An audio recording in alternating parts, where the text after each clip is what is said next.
Let me ask you something. You're out on the water. The ice has finally melted. You can feel that spring air, even if it's still got a bit of a bite. You're using the same jig that crushed it for you through the ice just a few weeks ago, but nothing. Not a single tap. The guy 100 yards down the bank, though, he's pulling them in. What's he doing differently? I'll tell you what he's not doing. He's not using a winter lure. In this video, we're going to talk about the biggest, yet most common mistake anglers make every single spring. You're still thinking like it's winter, but the fish, they're already looking for their first summer meal. Stay with me, and I'll show you the exact moment the switch happens, and why your favorite ice jig is probably just spooking fish right now. So, be honest, what's tied on your line right now? Let me know in the comments. It's easy to get stuck in a rut. We're creatures of habit. If a certain lure or technique worked for us last month or even last year, it becomes our go-to. It's our confidence bait. We tie it on without even thinking. This is especially true during that tricky transition from late winter to early spring. The water is still cold. The air is crisp. Our brain tells us to slow down, fish small, and fish deep, just like we did all winter. We see those small, subtle jigs in our tackle box and our muscle memory takes over. For generations, we've been told to ease into the spring season. But here's the uncomfortable truth. The fish don't follow our calendar. Their behavior is driven by biology, by sunlight, and by a primal need to feed before the spawn. They are making a massive change in their diet and behavior, and most fishermen are a full month behind them. What is a winter jig? It's more a concept than a single lure. Think about it. It's usually small, designed to be fished vertically or with very subtle movements. A tiny tungsten jig tipped with a wax worm. A small jigging spoon that flutters straight down. The entire strategy is built around a fish that has a slow metabolism and won't move far or fast to eat. You are basically dropping a tiny, easy meal right on its nose, hoping to tempt a lethargic bite. The action is minimal. You're imparting all the life into it with tiny twitches of the rod tip. It's a game of patience and precision, perfectly suited for a fish that's trying to conserve every last calorie just to survive the cold. It's a fantastic tool for its specific time and place. The problem is, the time and place ends a lot sooner than most people think. It ends the moment the sun starts to change the underwater world. Now let's be clear, this winter approach works for a reason. When the water is in the 30-degree Fahrenheit range, a fish's entire system slows down. Bass, walleye, pike. They all become opportunistic feeders, not aggressive predators. They find a comfortable spot, often in deeper, more stable water, and they just hang out. Their strike zone shrinks to practically nothing. They aren't going to chase a meal 30 feet. They might not even move 3 feet. So your vertical jig dropped right into their zone is the perfect presentation. It mimics the slow, dying prey that they can easily inhale without expending much energy. You're appealing to their need to eat while respecting their need to be lazy. This is why ice fishing, or late winter open water fishing, is a completely different sport. You are hunting a different animal, behaviorally speaking, than the one you will be hunting in just a few weeks. So where do we go wrong? The mistake happens on that first beautiful spring day. The ice is gone, the sun is out, and we rush to the water. We open our tackle box and grab what worked a month ago. We grab that same small jig. We head to a familiar spot, maybe a drop-off near a deep wintering hole, and we start jigging. We're doing the exact same thing we did through the ice, just from a boat or the bank. It feels right. It feels familiar. But the bites don't come. You might see a fish on your electronic sitting right under you and it still won't touch your lure. This is the moment of frustration. This is where anglers start to blame the weather, the barometric pressure, or just say the fish aren't biting today. The truth is, they are biting. They're just not biting that. You're offering a tiny winter snack to a fish that is now looking for a steak dinner. The first signs of this change are subtle, but they are unmistakable if you know what to look for. It's not just about the ice disappearing, it's about the length of the day. The extended period of sunlight, the photo period, is the primary trigger. This sunlight penetrates the water, slowly warming the top layer, especially in shallow, dark-bottomed bays and shorelines. Even a 2 or 3 degree change in water temperature is like a fire alarm for a fish's metabolism. You might not feel it with your hand, but they feel it in their entire body. This is when you'll start to see other signs of life. You'll see bait fish flickering near the surface in sunny spots. You might see the first signs of green weed growth. These are the clues. The world under the water is waking up, and it's waking up fast. Your fishing strategy needs to wake up with it. Let's dive into what's happening inside the fish. That warming water and increased sunlight kick their metabolism into a higher gear. It's a biological switch that cannot be ignored.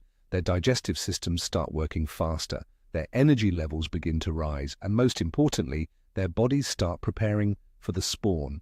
The spawn is the most physically demanding event of their year, and they instinctively know they need to bulk up for it. This creates a powerful, undeniable feeding urge. They are no longer just trying to survive. They are now driven to actively hunt and consume as much high-protein food as possible.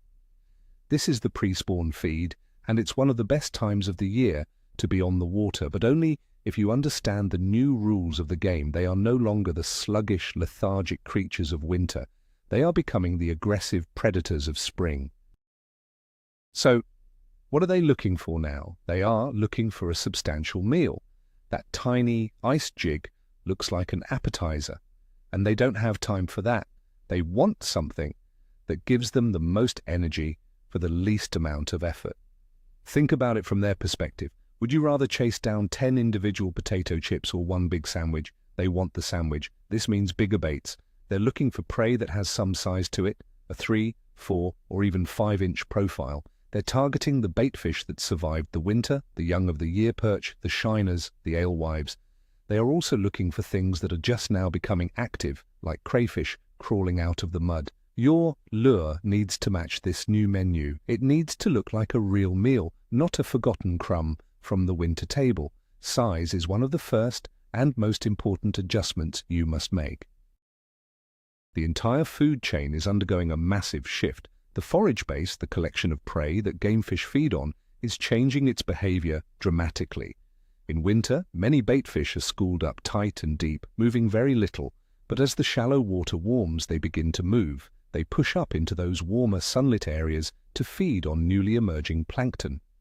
This movement makes them much more visible and vulnerable. At the same time, other food sources come online. Crayfish, which have been dormant in the mud, start to emerge and crawl along the bottom. Insects begin to hatch. The buffet is opening for business, and it's a very different menu than the one available a month prior. If you're still presenting a lure that imitates a single, tiny, deep-water morsel, you are completely missing the party that's starting up in the shallows. This pre-spawn period is defined by one thing: aggression. Fish aren't just eating because they're hungry, they're eating with a purpose. For female fish, it's about developing eggs, which requires a massive amount of protein and calories. For male fish, it's about building up the strength and energy needed to build nests, defend territory, and complete the spawning ritual. This hormonal drive makes them less cautious and more aggressive. They will strike at things not just out of hunger, but out of territorial instinct and pure reaction. This is a key difference from winter. In winter, you have to convince a fish to eat. In the pre-spawn, you often just have to get a lure in front of them and trigger their predatory instinct. They are primed to attack, and your lure choice should reflect that. A passive, subtle jig just doesn't push the right buttons. This shift in aggression leads to a crucial change in presentation. Winter fishing is almost entirely a vertical game. You are above the fish, dropping something down to them. Spring fishing is a horizontal game. The fish are now cruising. They are moving along shorelines, points, and weed lines, actively searching for food. They are looking forward, not up. Therefore, your lure needs to be moving horizontally through the water column, intersecting with their path. This means casting and retrieving. Think about lures that swim. that dart that vibrate as they move through the water. You are trying to imitate a swimming baitfish or a fleeing crayfish. You're no longer just dropping a meal on their head. You're creating the illusion of active, living prey that they can chase down and crush. This is a fundamental change from a vertical mindset to a horizontal one. There's a common myth that even in early spring, the fish are still sluggish because the water is cold. This is a dangerous half-truth. Yes, the overall water temperature is still low, but fish are brilliant at finding and using microclimates. A shallow bay with a dark bottom can be 5 to 10 degrees warmer than the main lake on a sunny afternoon. A rock pile that absorbs solar radiation will hold warmer water. This is where the fish will be. They might be sluggish in the 40-degree main lake, but they are fired up and aggressive in the 50-degree water of that shallow bay. So if you're fishing the main lake with a winter jig, you'll conclude the fish are sluggish. But if you move into the right areas with a lure that matches their aggressive mood, you will find a completely different reality. The fish aren't slow, they've just moved to the warmer, more active parts of the lake. So, what does this new arsenal look like? The perfect transition lure has a few key characteristics. First, as we've said, it works on a horizontal retrieve. Second, it has a larger profile than a typical ice jig. Something in the 3 to 5 inch range is a great starting point. Third, it has its own built-in action. You aren't just jiggling it. The lure itself is designed to swim, wobble, or dart. This is critical because you want to cover water to find these cruising, hunting fish. You need a lure you can cast out and retrieve, showing it to as many fish as possible on every single cast. This isn't about sitting over one spot and waiting. This is about actively hunting the hunters. Your tackle box needs to reflect this proactive, mobile approach. It's time to put the finesse baits away and pull out the power fishing tools. Let's get specific. One of the absolute best transition lures is the swim bait. A simple 3 to 5 inch paddle tail swim bait on a jig head is deadly. Why? Because it perfectly imitates the one thing that almost every predator fish is eating this time of year, a baitfish. The beauty of the swim bait is its versatility. You can reel it slow and steady just above the bottom. You can speed it up and fish it higher in the water column. You can burn it just under the surface in shallow bays. The thumping tail puts out a vibration that fish can feel with their lateral line, calling them in from a distance. It's a simple, elegant design that just flat out works. You're no longer trying to trick a fish with a tiny morsel. You're showing them exactly what they are programmed to eat, and their predatory instincts simply take over. Another killer option, especially for fish that are a little less committed, is the jerkbait. A suspending jerkbait is a phenomenal tool for this time of year. The retrieve is a sequence of sharp twitches followed by a pause. Snap, snap, pause. During the pause, the bait just sits there, suspended, looking like a stunned or dying baitfish. This is often more than an aggressive pre-spawn base or walleye can handle. They see that easy meal just hanging there and they have to crush it. The erratic, darting action on the twitch triggers their hunting instinct, and the long pause gives them the perfect opportunity to commit. It allows you to fish slowly and methodically, but with a ton of action and aggression. It perfectly bridges the gap between the slow winter and the fast summer. It's a must-have for any serious spring angler. What if the water is still a bit dirty or stained from spring runoff? This is where vibration and flash become your best friends. Lures like spinnerbaits and bladed jigs, often called chatterbaits, are designed for these exact conditions. The flashing blades of a spinnerbait look like a small school of baitfish and create a ton of vibration. A chatterbait has a unique, aggressive wobble and a thumping sound that drives fish crazy. These lures don't rely on sight alone. Fish can feel them coming from a long way off. This allows you to cover water quickly and efficiently, calling fish out of cover or through murky water. They are search baits. You cast them out and reel them in, trying to trigger a reaction strike from a fish that might not have even seen a more subtle lure go by. In stained water, loud and obnoxious is often the way to go. We've talked a lot about imitating baitfish, but we can't forget what's happening on the bottom. As the water warms, crayfish start to become active, and for fish like bass, a crayfish is an absolute delicacy. This is where a different kind of jig comes into play, not a winter jig, but a football jig or a casting jig, paired with a crawfish-imitating plastic trailer. You can drag this slowly along rocky bottoms, hop it over wood, and just generally imitate a crayfish scurrying for cover. This is a slightly slower presentation, but it's still a horizontal one. You're casting and retrieving, not fishing vertically. It's perfect for targeting specific pieces of cover where you think a big fish might be waiting to ambush a meal. It's a bigger profile, a more substantial offering, and it speaks directly to a fish's craving for a protein-packed meal. So how do you know with certainty when to make this switch? The fish will tell you, but you have to listen. The number one indicator is water temperature. When that surface temp starts to consistently climb into the mid-40s and approaching 50 degrees Fahrenheit, the transition is on. Pay close attention to the north-facing shorelines and shallow bays as they get the most sun and warm up first. Look for visual cues. Are you seeing baitfish activity? Are birds like loons or cormorants starting to dive and feed? This is nature telling you that the food chain is active. The ultimate test is on the water. If you've been trying your winter jig for an hour with no success, force yourself to make a change. Tie on a swim bait or a jerkbait and fish it for the next hour. The results will often speak for themselves. Don't be stubborn. Be willing to adapt. Let me paint a picture for you. I was fishing a shoreline one spring morning. I saw another fisherman about 50 yards away. He was anchored up, meticulously working a tiny jig right under his boat. He was there for at least 2 hours, and I never saw his rod bend.